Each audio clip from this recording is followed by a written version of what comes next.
The vicarage lawn had never looked more inviting. Under a sky of mild September blue, the long trestle tables were laid out with patterned china, plates of sandwiches curling faintly at the edges, and the inevitable seed cake that Mrs. Clement swore by, and everyone else secretly dreaded. It was the annual Harvest 50 in St. Mary Mead, a dependable little landmark in the village calendar, like the flower show, influenza, and the county council elections. Mrs. Bantry, in an exuberant hat with a positively reckless number of cherries, whispered behind her hand to Miss Hartnell about the scandalous price of butter. Old Mr. Weatherby held forth on modern drainage to anyone unwise enough to stand still. Children shrieked around the coconut shy. All the while, Miss Jane Marple sat in a wicker chair just off the main path, knitting a sensible grey sock and observing everything with mild, faded blue eyes. "Such a pleasant turnout," said Mrs. Clement, pausing beside her with flushed cheeks and an air of harassed goodwill. "I do hope the raffle brings in something respectable for the church roof." "I'm sure it will, my dear," Miss Marple replied. "People are always very generous when they think other people are looking." Mrs. Clement laughed, not quite certain whether it was a joke, and hurried away. The real center of interest that afternoon, however, was neither the church roof nor even the vicar's brave attempt at a tombola. It was the return, if such it could be called, of Mrs. Lydia Harrow, the so-called Black Widow of St. Mary Mead. 7 years earlier, Lydia Harrow's husband, Captain Edmund Harrow, had been killed in an accident on the road to Much Benham. His motor car had gone off the lane and into the quarry. There had been an inquest, a verdict of misadventure, some quiet murmurs at the time about drink and speed, and then silence. Lydia Harrow had put on mourning and never taken it off. Not for high summer, not for Christmas, not even for the weddings of 2 of her closest friends. Black, always black. Black veils, black gloves, black coat, a slim column of grief moving with unvarying composure through the village streets. And for 7 years she had declined invitations, refused 50s, and vanished from the little social life of St. Mary Mead like a ghost that had ceased to walk. To see her now, therefore, at the harvest fete, standing near the tea-table in an impeccably cut black dress, her veil folded back from a pale, handsome face, was something of a shock.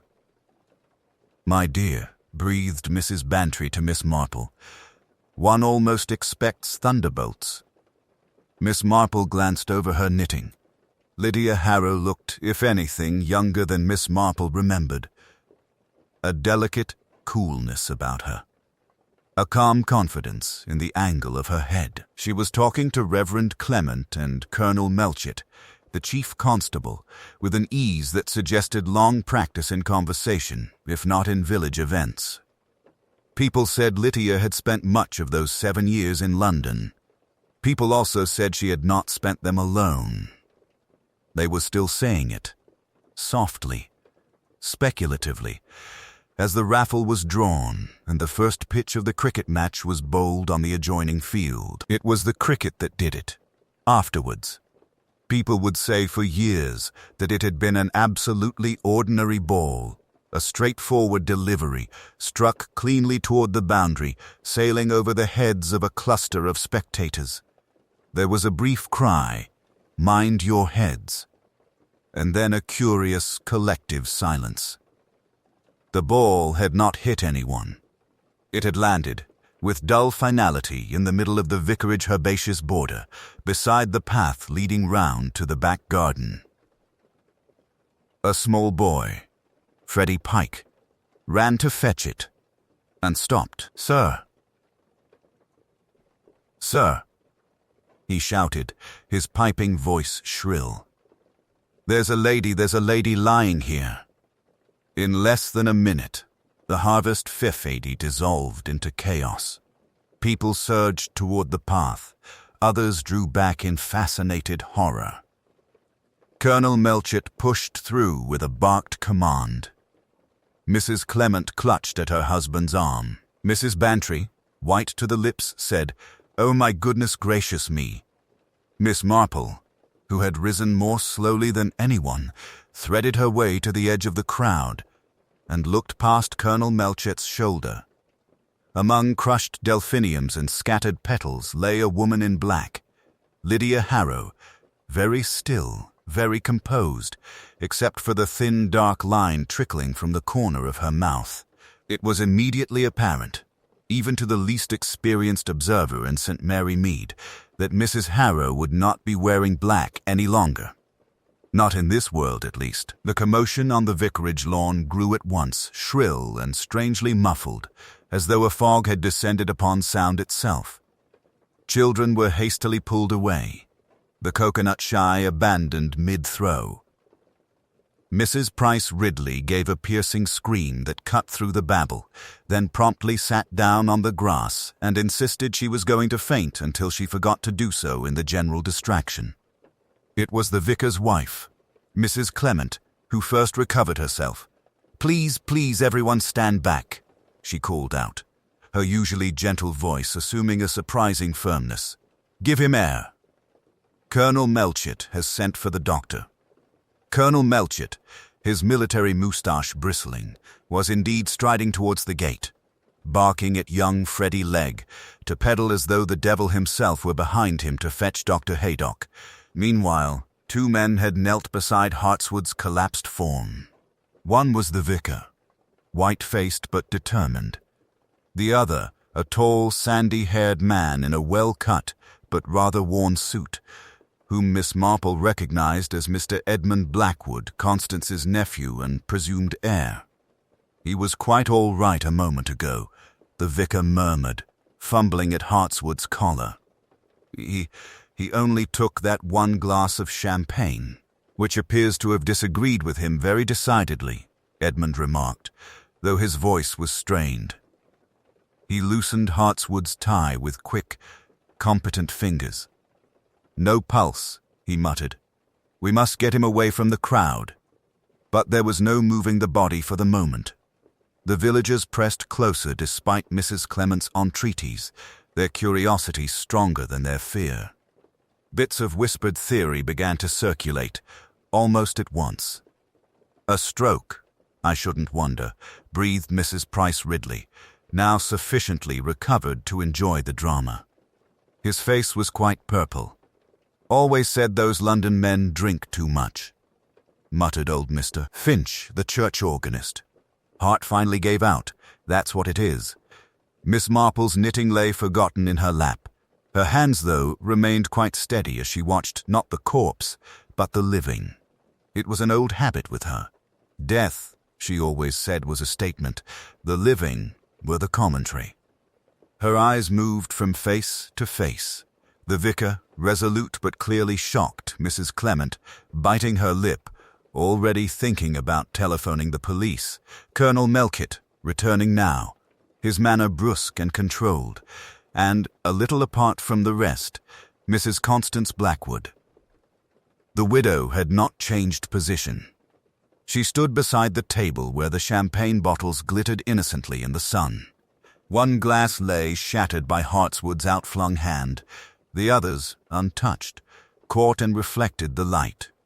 Mrs. Blackwood's gaze rested not on the fallen man, but on the champagne bucket itself, and then, very briefly, on Miss Marple. It was the briefness of that glance that interested Miss Marple.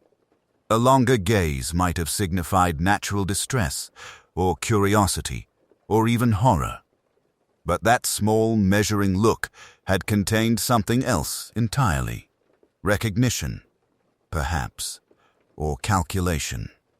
There was, too, the curious stillness of the woman. In Miss Marple's long experience of human nature, grief had many forms: the theatrical wailings of Mrs. Bartlett when her cat died, the grim silence of old Mr. Hewitt when his son was killed in the war. But Mrs. Blackwood's calm in the face of a sudden, violent death seemed of another order. It was not composure so much as preparedness. Dr. Haydock arrived at last, puffing slightly, his bag swinging from one hand. A quick examination, accompanied by a few grunts, concluded with a sharp shake of his head. "He's gone," he said shortly. "Nothing to be done. Melchett, this is your affair now." Sudden collapse, very unpleasant. Could be a number of things. His eyes moved to the scattered glass, then to the remaining champagne. "But I don't care for the look of this." Colonel Melchett drew himself up. "No one is to leave," he announced, "until we've taken names and statements. This may be a natural death, but until we know," his gaze hardened, "we shall proceed on the assumption that it is not." At that, a ripple of unease passed through the assembled villagers like wind through long grass, and Miss Marple very quietly picked up her knitting again. She had seen that particular ripple before. Inspector Slack's initial flurry of orders gave the scene a semblance of structure, but underneath, the village was already beginning to do what it did best. It talked. By the time poor Mr. Hartswood's body had been respectfully covered with a white tablecloth from the vicarage kitchen, little knots of people had formed at calculated distances, each group murmuring with a mixture of horror and fascination. The tragedy had not yet left the vicarage lawn, but its interpretation was already being shaped, embroidered, and passed from lip to lip. "It must have been a mistake," declared Mrs. Price Ridley to anyone who would listen. Accidental contamination. These foreign wines, one hears things. Or perhaps something in the glassware.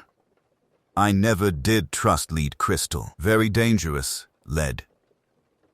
"Lead doesn't act quite so briskly, my dear," murmured Mrs. Bantry, who had attached herself to Miss Marple with the air of one claiming the best vantage point. "And you heard what Dr. Haydock said. Poison. Murder." She dropped her voice to an excited whisper. "And at a church fade. One can hardly believe it. It's like something out of a book." Miss Marple, who had read many books of that nature and remembered real occurrences that were stranger, finished a row of neat pearl stitches before speaking. "People commit murder in all sorts of places, Dolly," she said mildly. "In my experience, the surroundings are almost always quite respectable. It is the motives that tend to be sordid." Her gaze drifted to the little group near the tea table. Constance Blackwood stood as if rooted to the spot. Edmund beside her now, speaking in low, urgent tones.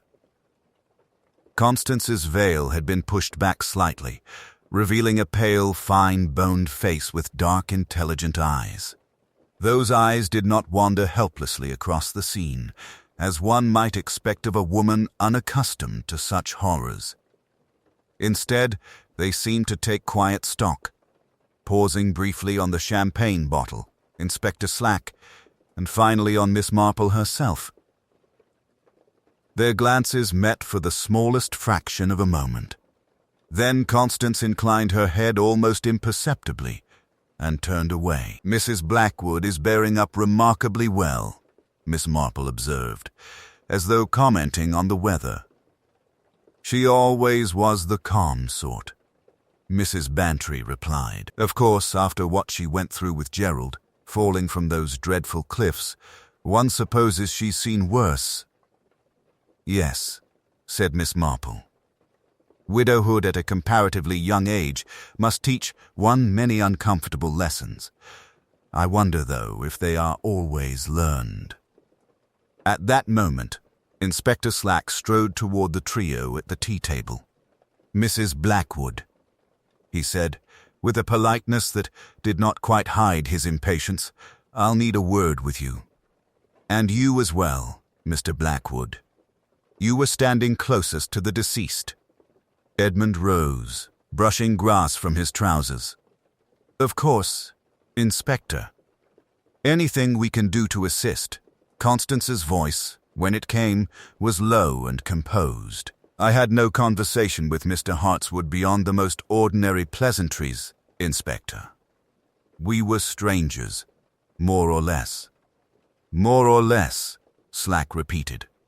Yet I understand he had recently made an offer to purchase your house, Mrs. Blackwood. Blackwood Lodge, a fleeting pause, so brief that only someone as practiced as Miss Marple would have noted it. Yes, Constance said. Mr. Hartswood was very keen, almost aggressively so. But I had not accepted his offer. Refused it, you mean? Constance's black-gloved fingers tightened on the handle of her handbag. I informed him I was not yet prepared to leave my home. Slack grunted and wrote this down. It was already clear, Miss Marple thought, that the village had been given its first motive, neat and plausible, property and money. People liked such things. They were comfortable, familiar. She, however, was not comfortable at all. Her gaze had wandered during this exchange to Emily Fletcher, the vicar's maid, who sat on a garden bench, wringing a handkerchief between her raw red hands. Emily was staring at the champagne bottle, now guarded by Constable Palk, as though it might leap up and do further mischief. There was something peculiar in the girl's expression, not merely fear, a kind of haunted knowledge. Miss Marple watched her for several moments longer, then bent her head to her knitting. There would be time later to speak with Emily Fletcher. Time, and a pot of tea, and perhaps a few reminiscences about long-ago village tragedies that had nothing at all, on the surface, to do with poisoned champagne. The vicarage drawing-room slowly emptied as people were released, each departure accompanied by renewed whispering in the hall and on the gravel drive. By the time twilight had settled over St. Mary Mead, the 50 tents were half dismantled, the abandoned coconut shy standing like some forlorn monument to innocent amusements now quite spoiled. Miss Marple walked home at an unhurried pace along the familiar lane, her knitting neatly folded in her basket. She passed 2 village girls huddled by the hedgerow. They say his face turned quite green. One was insisting. Purple, stupid, corrected the other. And that Mrs. Blackwood never so much as blinked. Miss Marple did not correct them. Children's tales often contained more truth than adults allowed. Instead, she thought of Constance Blackwood's composed expression, and of the curious fact that she had chosen this particular day, after 7 years of strict mourning, to reappear in village society. At the same hour, in the Blackwood house at the far end of the village, the heavy velvet curtains had been drawn against the approaching night. The drawing-room, once known for its lively gatherings when Gerald Blackwood had been alive, now held only its mistress and her nephew. "You must understand, Aunt Constance," Edmund was saying, his voice tight. "They are bound to look at you. The champagne, your history with Hartswood." "My? History?" Constance gave a short, humorless laugh. "My history, Edmund, is that he tried to buy my home out from under me at an insultingly low price, and threatened to make trouble if I refused. That man made a career of trouble." "Trouble?" Edmund leaned forward. "What sort of trouble?" Constance hesitated, then drew herself up. "That is hardly your concern. Suffice it to say, I am not in the habit of poisoning guests at church fetes, however distasteful I find them." Yet once Edmund had gone to pace in the chilly safety of the library, Constance remained seated, her black dress melting into the shadows. On the small side table beside her lay an unopened letter with Hartswood's distinctive scrawling hand. Her gaze rested on it, with a strangely complex expression: resentment, fear, and something very like relief. Back in the high street, the village had settled into its evening ritual, though tonight the glow from cottage windows flickered over more animated silhouettes than usual. At the post office, Miss Hartnell was informing anyone purchasing stamps that the poison had undoubtedly come from foreign anarchists, while at the Blue Boar public house, Mr. Tom Evans, the landlord, confidently told his patrons that the whole business reeked of property dealings and dirty money. In her neat sitting room, Miss Marple poured herself a modest cup of cocoa and took up her knitting once more. She reflected, not on exotic conspiracies or dramatic villainy, but on something far more prosaic. Glasses. So easy to confuse when one was busy. So tempting to arrange if one had reason. She recalled distinctly the arrangement of the champagne flutes on the table and the bustling around it. Emily Fletcher, serving. Yes, but earlier than that, Mrs. Blackwood's gloved hands had hovered for a moment over the precise spot where Mr. Hartswood's glass would later stand. So very natural, so very unremarked. And yet, Miss Marple thought, as she carefully counted her stitches, there was something just a little too deliberate about that casual placement. Morning came to St. Mary Mead with deceptive brightness, sunlight slanting over cottage roofs and turning the dew on the hedges into diamonds. It might have been any peaceful village day, except for the way people paused when they met in the lane, heads inclining closer, voices dropping just below ordinary hearing. At the post office, Mrs. Laverton was declaring her views to Mr. Thomas, who pretended to sort letters while listening intently. "Mark my words, it's that nephew," she said with relish. "Young men with vague occupations and artistic tendencies, next thing you know, they're poisoning people for their inheritances." Miss Marple, buying stamps with apparent absorption in the Queen's profile, folded her change with neat fingers. "Artists do have their difficulties," she remarked mildly. "Though, of course, so do moneylenders. People seldom forgive those who remind them of their obligations." She stepped out into the lane just as Edmund Blackwood approached, hat pulled low, face pale with lack of sleep. He started slightly on seeing her, then managed a strained smile. "Miss Marple, terrible business yesterday." His eyes flickered away. "The police were at the house until late. Aunt Constance bore it very well. She has had a great deal of practice in bearing things, I fancy," Miss Marple replied. "I do hope you won't think me intrusive, Mr. Blackwood, if I say that grief is often expressed in very different ways. Some cry unnecessarily, and some, like your aunt, do not cry at all." His hand tightened around the portfolio he carried. "My aunt has had 7 years to run out of tears, Miss Marple. 7 is a curious number," she said thoughtfully. "Biblical, of course. And yet one rarely sees grief measured so precisely in years. I wonder, had something changed for her this week? Some letter, perhaps? Or a visit?" Edmund's reaction, small but swift, did not escape her. "People are always writing to widows," he said shortly. "Condolences, business enquiries, dull things. If you'll excuse me, I must get to the train. I have an appointment in London." He hurried away, too quickly for a man merely anxious about his timetable. At the vicarage, Inspector Slack was arriving through the front gate with the firm step of a man who believed his theory nearly complete. Griselda, watching from the hall, remarked later to Miss Marple that he looked positively pleased with his own horrid imagination. In the study, Slack addressed Dr. Haydock and the vicar with an air of satisfaction.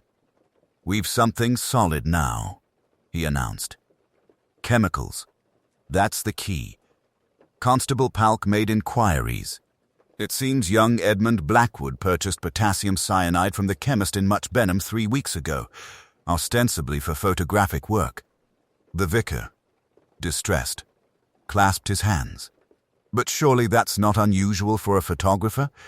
"Perhaps not," Slack conceded. "But combined with the fact he's heavily in debt to Hartswood, who was threatening foreclosure, it adds up very nicely, sir." Miss Marple, who had been admitted to the gathering on the unassailable grounds of bringing a jar of her raspberry jam to Griselda, appeared to hear this for the first time. Her expression was one of gentle concern rather than excitement. "Poor young man," she murmured. Debts are so very wearing on the nerves. I recall a gardener once who poisoned all his employer's roses because he could not bear to be reminded of his unpaid wages. He had meant to poison the employer, you see, but had not the courage at the last. Slack sniffed. Well, courage or not, this fellow had plenty of it yesterday. Buying the poison, arranging the glass, providing the motive. Arranging the glass? Miss Marple repeated softly. How very interesting, Inspector. You are quite sure it was Edmund who handled the glasses before the serving? Slack frowned. Well, no. But he was about the tent, that's the point. Opportunity means motive. It's as good as done. Miss Marple's eyes dropped to her knitting bag, where a small paper napkin carefully folded lay hidden, a napkin from the Fae, marked with an odd sticky ring where a glass had rested longer than the others. She had noticed that ring before the champagne was poured. That and one other small detail that did not fit at all. Yes, she said mildly, it does sound very neat. Things that are very neat, I have often observed, are rarely entirely true. Inspector Slack's conviction regarding Edmund Blackwood only solidified as the day wore on. By late afternoon, he stood in the vicarage study, giving Dr. Haydock and the vicar a concise summary of his progress, his tone carrying the complacency of a man who believed the matter nearly settled. Young Blackwood had the means, he declared, ticking points off on thick fingers. Access to cyanide for his photography work. He had motive. He owed Hartswood a considerable sum, which the deceased was pressing him to repay at once. And he had opportunity. He was seen near the refreshment table several times before the champagne was served. Still, murmured the vicar uneasily, Edmund has always seemed such a respectable young man. His mother's brother, you know. Respectability doesn't preclude desperation, Reverend, Slack replied. We'll have a full statement out of him before long. Miss Marple, who had called ostensibly to bring a jar of her special orange marmalade for Griselda, listened from the doorway with that mild interest she so often displayed. She was invited in, of course. Village hierarchies demanded that Jane Marple never be treated as an eavesdropper, even when she plainly was. And she settled primly in a chair by the window. If I might inquire, she said gently, after pouring herself a modest cup of tea, how exactly was Edmund seen near the refreshment table? Slack glanced at her with a mixture of irritation and reluctant respect. Multiple witnesses. Miss Marple. Emily Fletcher said he was fussing with his camera, setting up a photograph of the table for the parish newsletter. Mrs. Price Ridley claims she saw him reach toward the glasses. Mrs. Price Ridley, Miss Marple repeated thoughtfully, has very sharp eyesight where other people's misdeeds are concerned.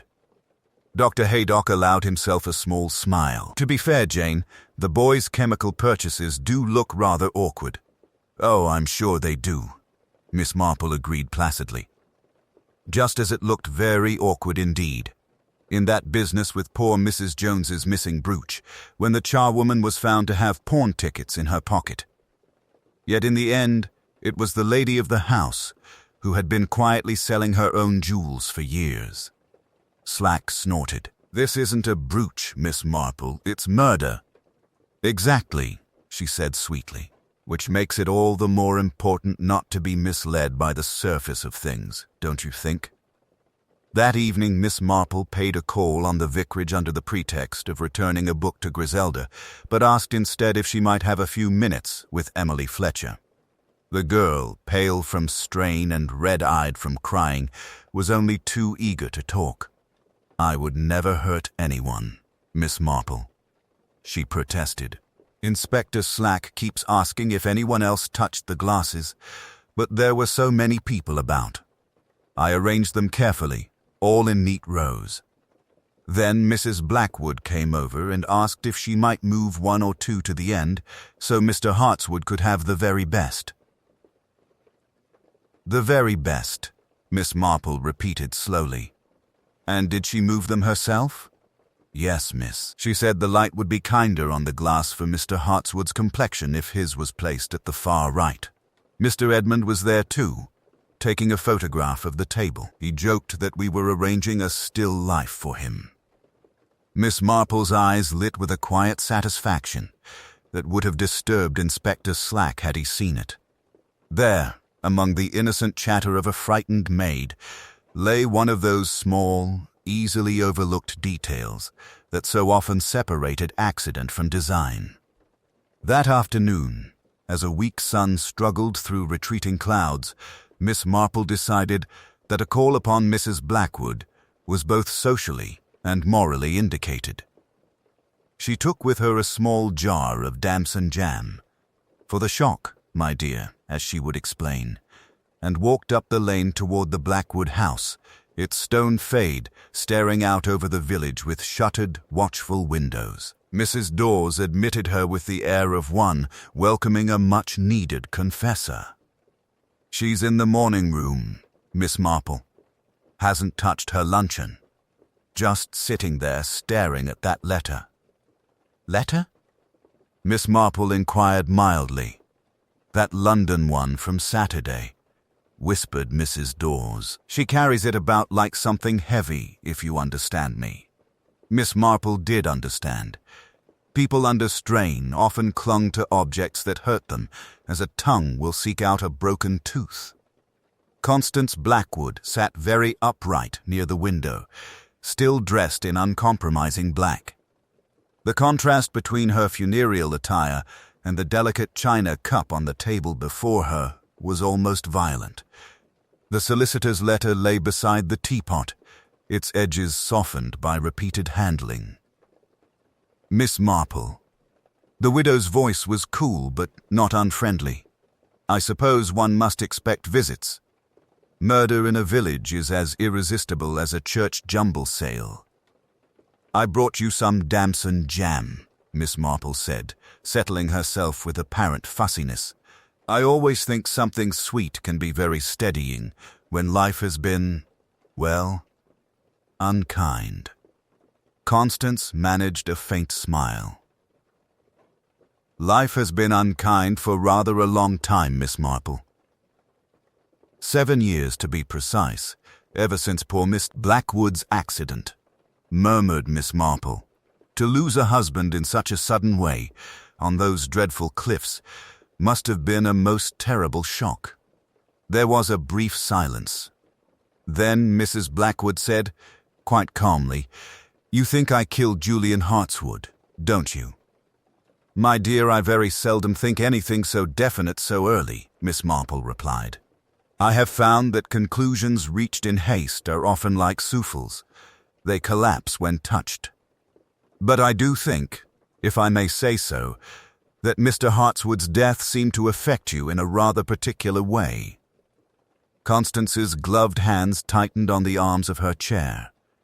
"He was blackmailing me, Miss Marple. There, you have it. That is what decent women never say, and what men like Julian Hartswood count upon." The words hung in the air, like a confession, though not, Miss Marple noted, a confession of murder. "Blackmail is a very ugly thing," she said gently. "And it so often has its roots in something much older. Something like a death on the cliffs, perhaps?" Constance's eyes flashed to the solicitor's letter. After a moment's struggle, she picked it up and handed it across. "You're sharper than most, Miss Marple. Read it." Miss Marple adjusted her spectacles and scanned the brief, precise lines. The letter informed Mrs. Blackwood that a witness had come forward in connection with Gerald Blackwood's fall 7 years before. The solicitor advised a private interview at once, as the new testimony might cast an entirely different light on events. "How very interesting," Miss Marple murmured. "And Mr. Hartswood knew of this, I suppose?" Constance nodded. He intercepted the earlier correspondence, claimed he could manage the matter. "For a price. If I did not sell him this house at a ridiculous figure, he would see to it that the new evidence was used, very publicly. He hinted that Gerald's death had not been the accident everyone believed. And was it? Miss Marple asked quietly. Before Constance could answer, Mrs. Dawes burst into the room, breathless and pale. "Ma'am, Miss Marple, there's news from the police station. They say Edmund tried to hang himself in his cell. They're sending for the doctor." Miss Marple rose very slowly, her face troubled but resolute. The pattern, she thought, was becoming clearer, but with each new thread, the tapestry grew darker. The rain had settled into a steady, miserable drizzle by the time Miss Marple reached the police station. The building, a squat brick affair near the green, looked more than usually forbidding under the low sky. Inside, the air smelled faintly of damp wool and carbolic. Dr. Haydock emerged from the inner room, rolling down his sleeves with sharp, irritated movements. At sight of Miss Marple, some of the tension left his face. "He'll live," the doctor said shortly. A clumsy attempt, more despair than determination. Slack's in there now, blustering like a bull in a tea shop. "It won't help. Despair can be quite as revealing as bravado," Miss Marple remarked quietly. "Might I have a word with the poor boy, doctor? Old ladies can sometimes be less alarming than inspectors." Haydock hesitated only a moment. 10 minutes, Jane. Don't excite him." Edmund Blackwood lay on the narrow cot, his complexion the greyish hue of wet paper. A clumsy bandage circled his wrist. His eyes, when they opened, held the wild, cornered look of a trapped animal. "Mr. Blackwood," Miss Marple said gently, taking the single hard chair by the bed, "I've brought you news from your aunt. She is quite frantic with worry. She'll be better off if they hang me and be done with it." Edmund muttered bitterly. "At least Hartswood won't get the house." Miss Marple's fingers moved in small, calming circles over the handle of her umbrella. "Inspector Slack believes your guilt is quite clear." "Of course he does. Cyanide, debts, photography. It's all so very convenient." Edmund gave a short, mirthless laugh. "The irony is I did consider it, Miss Marple. In one hideous moment last week, when he threatened to call in the loan and have me declared bankrupt, I thought of the chemicals in my darkroom. But I couldn't. I'm a coward, you see. Except when it comes to myself." "You were seen near the refreshment table before the toast," she said quietly.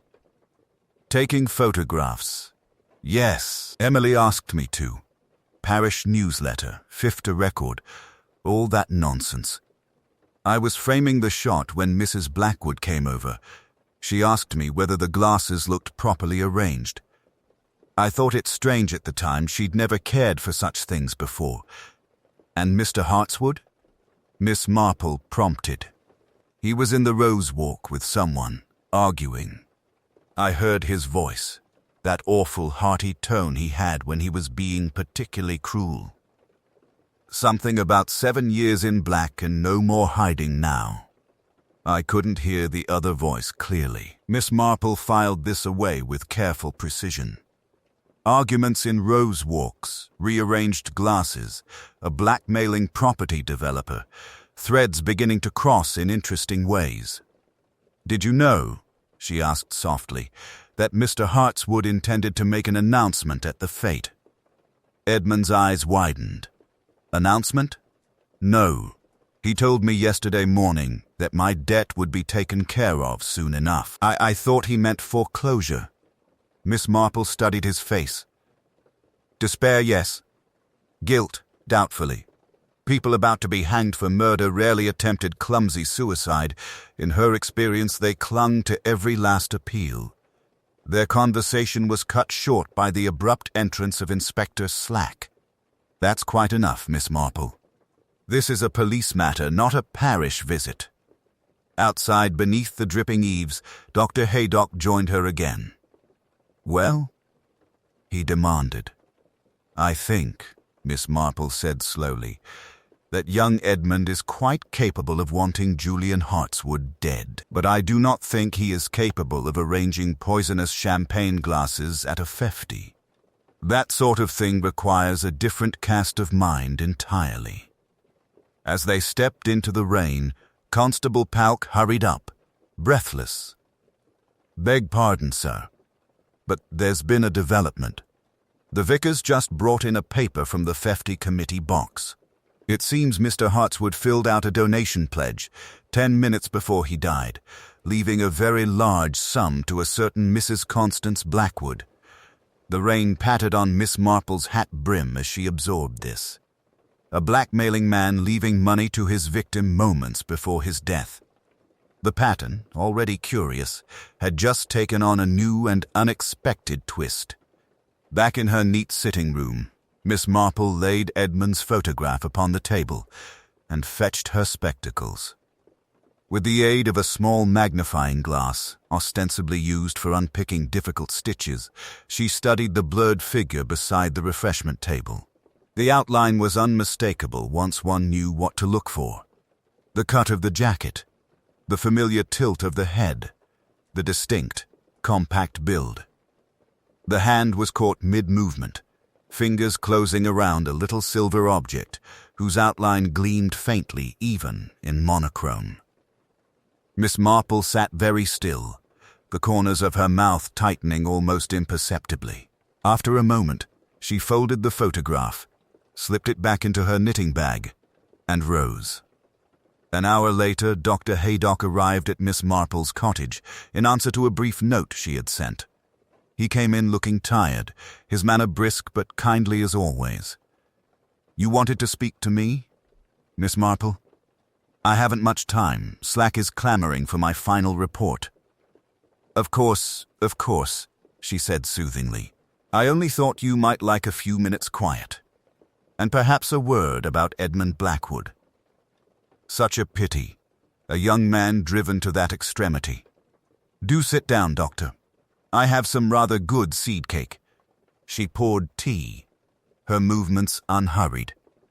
Dr. Haydock accepted his cup, adding sugar absent-mindedly, his hands steady enough. Miss Marple watched him with the mild interest of an old lady who has very little else to do.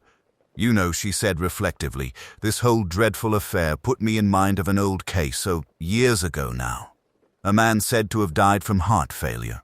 Perfectly natural, the doctor decided at the time. Only later it was found he'd been given cyanide in his brandy. So easy to miss such things, even for the finest of doctors." Dr. Haydock's fingers tightened ever so slightly on his cup. "Medical knowledge has advanced since then," he said curtly.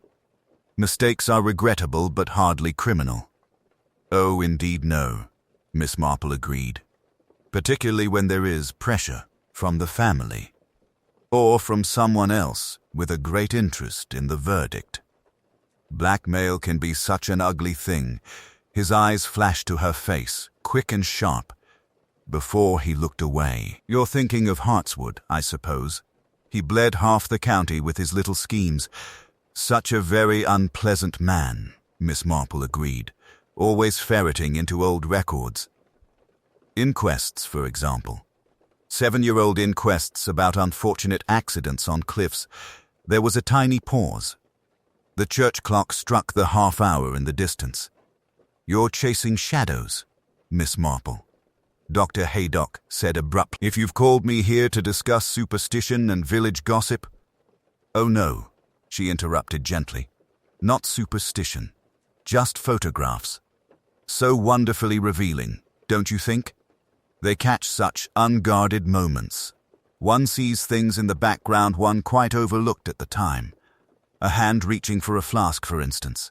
He set his cup down with unnecessary force. It rattled in its saucer." "What are you implying?" "Nothing at all, Doctor. Only that I was so struck by your helpfulness at the 50. Bringing your silver brandy flask, I mean, for medicinal purposes, of course. One never knows when a fainting fit will occur." His face had gone oddly still. "Many people saw me use that flask on Mrs. Price Ridley when she started to swoon," he said. "Hardly suspicious." "Precisely," Miss Marple murmured. "Everyone saw you revive her. No one, you see, noticed you by the tea table a few minutes before. No one but Edmund's camera. For a long moment he said nothing. Then, with a short, harsh laugh, he rose. "You have a lively imagination, Miss Marple. I'd be careful how you exercise it. Some things are better left unexhumed."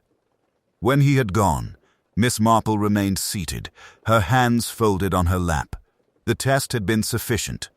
She telephoned Colonel Melchett, her voice as calm as if inviting him to tea. "There is something you and Inspector Slack ought to see," she said. "And, Colonel, do bring Dr. Haydock with you. I think it is time we all looked very closely at what really happened 7 years ago on the cliffs, and what happened at the 50. Inspector Slack arrived at Miss Marple's cottage with his usual air of injured authority, but the sight of Emily Fletcher sitting pale and rigid by the fire checked his bluster. Dr. Haydock, summoned at Miss Marple's request, stood quietly by the mantel, arms folded. "Well, Miss Marple," Slack began, notebook at the ready, "you said you had something important.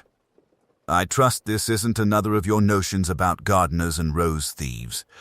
I think, Inspector," Miss Marple interrupted mildly, "that you will find Miss Fletcher has something quite concrete to tell you." Emily's confession, when repeated under Slack's stern questioning, was no less stark. She spoke of London, of Mrs. Gerald Hartswood slowly declining in a shabby flat, while her brother-in-law dined at clubs and speculated in property. She told them of letters sent to Julian, unanswered or returned, of a final plea for a modest allowance, contemptuously refused. "I swore he'd pay for it," she whispered. "Not in money, he'd never part with that, but in fear." In knowing what it was to be helpless, Slack listened, torn between professional satisfaction and irritation that his neatly wrapped case had come so untidily undone. "And the method?" he demanded. "Be specific, Miss Fletcher." Emily swallowed. "I knew there'd be champagne. The vicar told me Mr. Hartswood insisted on it. I bought a little cyanide from a chemist in London months ago, saying I needed it for a sick dog. I kept it hidden until the 50. When everyone was fussing about the marrows and the cake judging, I pretended I'd forgotten the sugar tongs and went back to the table. Miss Marple supplied the rest, her tone almost conversational. You had already noticed that Mrs. Blackwood had brought a small silver flask of her own to fortify the vicar's rather weak punch. You emptied the cyanide into that flask, knowing Mr. Hartswood would insist on champagne poured solemnly from the bottle, while you improved it from the flask at the last moment. Emily nodded miserably. I poured just a little from the flask into his glass after Mrs. Blackwood had moved it to the end of the table. I thought, no fuss, no suspicion. I didn't count on all the drama. Slack frowned. Then the poison wasn't in the glass beforehand at all. It was the topping up that did it. Exactly, Miss Marple said. You see, Inspector, everyone was so sure the glass had been prepared in advance that no one thought to ask about the flask. And Edmund, with his unfortunate chemicals and debts, made a very convenient villain. By the following afternoon, Edmund Blackwood had been released, pale and shaken, but free. Mrs. Blackwood received the news with a strange, exhausted composure. On the table before her lay the solicitor's latest letter, which she no longer tried to hide. It seems, she told Miss Marple quietly, that the new evidence shows Gerald's death was exactly what they said it was. An accident. No scandal, no disgrace. The insurance company will finally release the funds. I needn't sell the house at all, and needn't wear black any longer, Miss Marple observed gently. Constance looked down at her dress, then gave a small, almost incredulous laugh. 7 years in mourning for a man I loved, and 7 years more for a guilt that was never truly mine. I thought God was punishing me. It was only Julian Hartswood's threats, after all. In the weeks that followed, life in St. Mary Mead slid gradually back into its accustomed pattern. Emily was removed to await trial. Her story, when it emerged, divided the village between pity and condemnation. The 50 was spoken of in lowered voices, and the vicarage silver was polished in silence. One crisp morning, Miss Marple passed the Blackwood house and paused. The curtains were drawn back. The windows opened to the autumn light. In the garden, Constance Blackwood stood among the late roses, dressed, hesitantly, almost shyly, in a deep, dignified blue. Miss Marple walked on, her thoughts as neat and orderly as her knitting. People, she reflected, committed murder for the strangest mixtures of reasons: greed and love, resentment and loyalty, pity curdled into vengeance. Respectable settings, respectable faces, and underneath, the same dark threads she had seen so often before. St. Mary Mead, to any passing stranger, would have seemed as peaceful as ever. But Miss Marple knew better. Villages, like people, remembered. Only the colors changed. The patterns remained. If the village of St. Mary Mead had learned anything over the years, it was the art of resuming normality with practiced haste. Within days, conversations in the high street had shifted from murder and blackmail to the price of coal and the likelihood of an early frost. Yet beneath the surface, the memory of Julian Hartswood's dramatic end lingered like the faint smell of smoke after a long extinguished fire. It was over tea at the Bantries that the matter received its final, unofficial summing up. Colonel Bantry had retired to his club papers by the window, though he occasionally emitted a grunt of interest, while Mrs. Bantry leaned forward eagerly, eyes bright.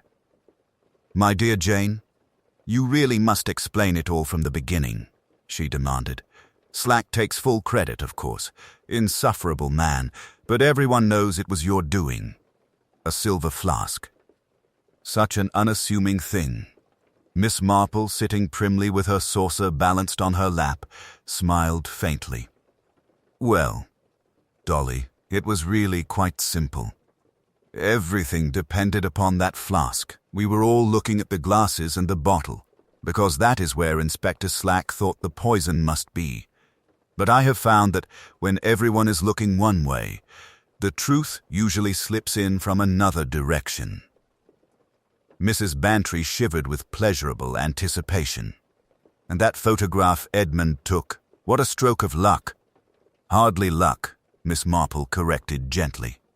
"It was his habit to photograph village events from every possible angle.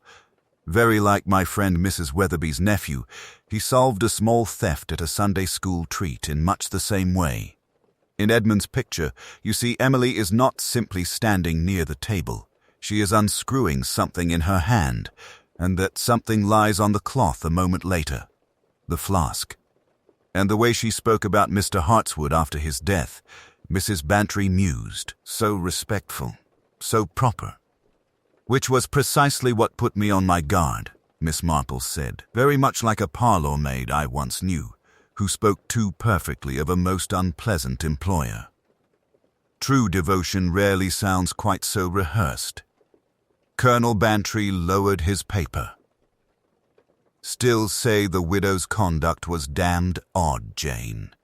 7 years in black, and then deciding to show herself just when the fellow gets himself poisoned.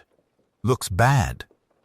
"It looks," Miss Marple replied calmly, "like a woman preparing to be publicly humiliated and deciding, at last, to meet her accuser in daylight rather than in shadows. Constance believed she might be accused of complicity in her husband's embezzlement, of benefiting from his death. That was quite enough to explain her rigidity." Mrs. Bantry frowned thoughtfully. "And all that business with her moving the glass to the end of the table, I was certain that meant she had poisoned it. It very nearly led to a different tragedy," Miss Marple said quietly. "Mrs. Blackwood wished to flatter Mr. Hartswood by giving him the best glass. She had no idea Emily meant that precise position for the doctored champagne. Had the seating been rearranged at the last moment, someone else entirely might have died. That is the fatal weakness of amateur murderers, Dolly. Their plans always depend upon everything going exactly as they imagine it will. Life is rarely so obliging." Outside, the church clock chimed the hour, its familiar sound restoring the room to its ordinary proportions. Murder, Miss Marple reflected, was rather like a stone dropped into a pond-sharp disturbance at the center, but the ripples spread wide and long.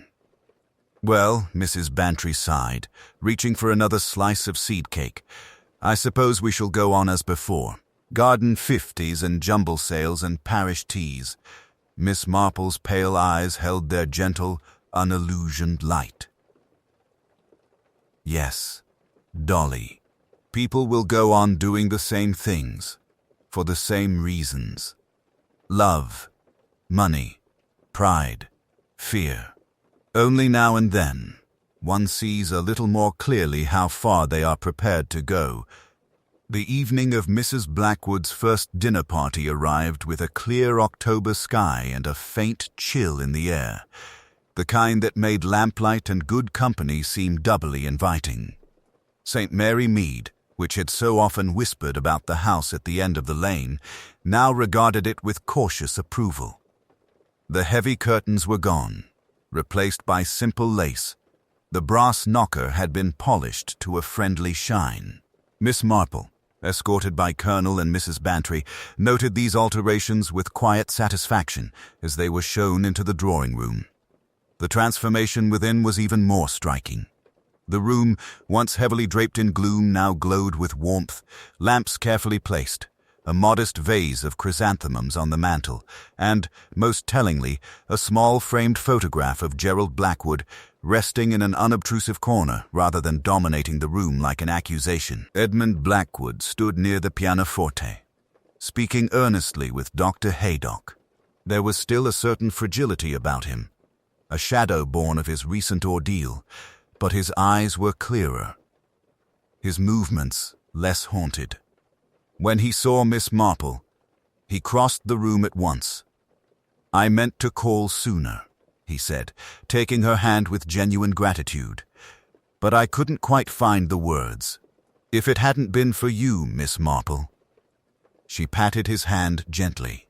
"You would, I am sure, have been cleared in time, Mr. Blackwood. But time can be a very cruel thing when one is waiting for justice." He smiled a little. "I've decided to exhibit that 50 photograph in London. Not as evidence this time, but as art. I'll call it The Moment Before. It seems appropriate. Somehow." During dinner, conversation steered determinedly away from the murder, centering instead on Edmund's prospects, the vicar's latest sermon, and the perennial problem of rabbits in Mrs. Bantry's vegetable garden. Yet threads of the recent tragedy wove themselves quietly through the evening. At one point, Constance raised her glass, not with champagne, which the village still regarded with a certain superstitious caution, but with a modest claret. "To endings," she said, "and to beginnings that come after them." Miss Marple, seated between the vicar and Mrs. Bantry, allowed herself one of her rare small smiles. Endings and beginnings? Yes.